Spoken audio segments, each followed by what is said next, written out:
Daniel, chapter 5.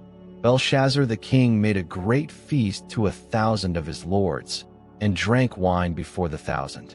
Belshazzar, while he tasted the wine, commanded that the golden and silver vessels which Nebuchadnezzar his father had taken out of the temple which was in Jerusalem be brought to him, that the king and his lords, his wives and his concubines, might drink from them.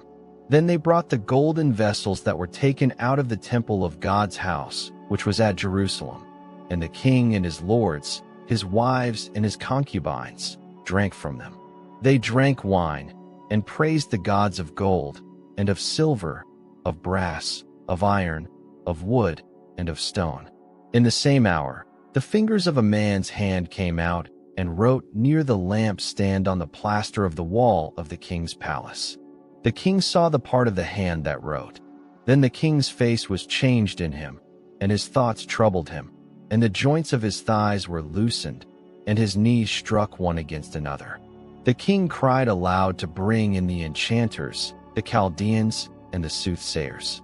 The king spoke and said to the wise men of Babylon, "Whoever reads this writing and shows me its interpretation shall be clothed with purple and have a chain of gold about his neck, and shall be the third ruler in the kingdom."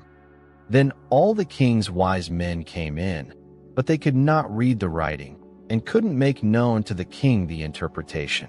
Then King Belshazzar was greatly troubled, and his face was changed in him, and his lords were perplexed. The queen, by reason of the words of the king and his lords, came into the banquet house. The queen spoke and said, "O king, live forever. Don't let your thoughts trouble you, nor let your face be changed.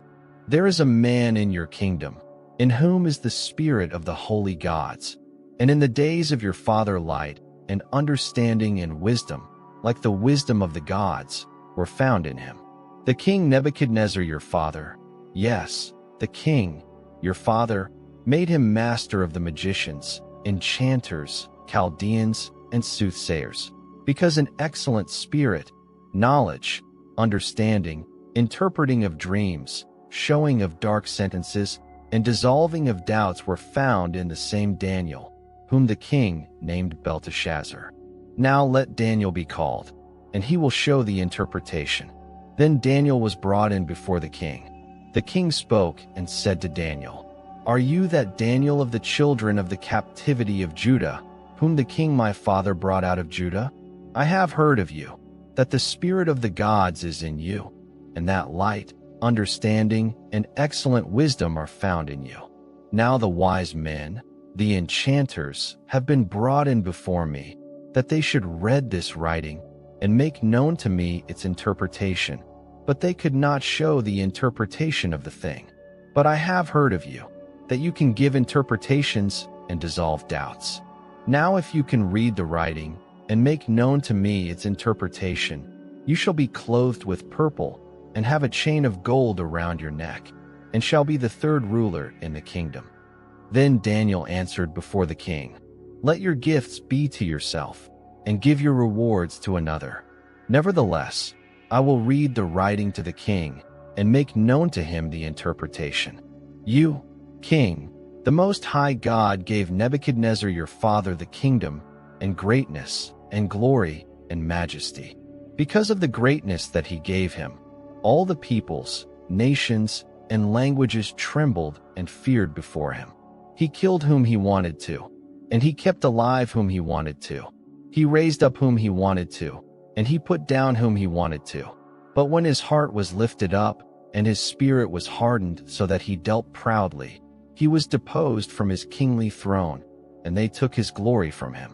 He was driven from the sons of men, and his heart was made like the animals, and his dwelling was with the wild donkeys.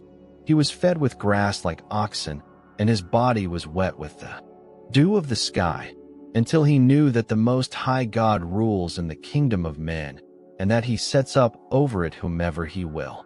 You, his son, Belshazzar, have not humbled your heart, though you knew all this, but have lifted up yourself against the Lord of heaven, and they have brought the vessels of his house before you, and you and your lords, your wives, and your concubines have drunk wine from them.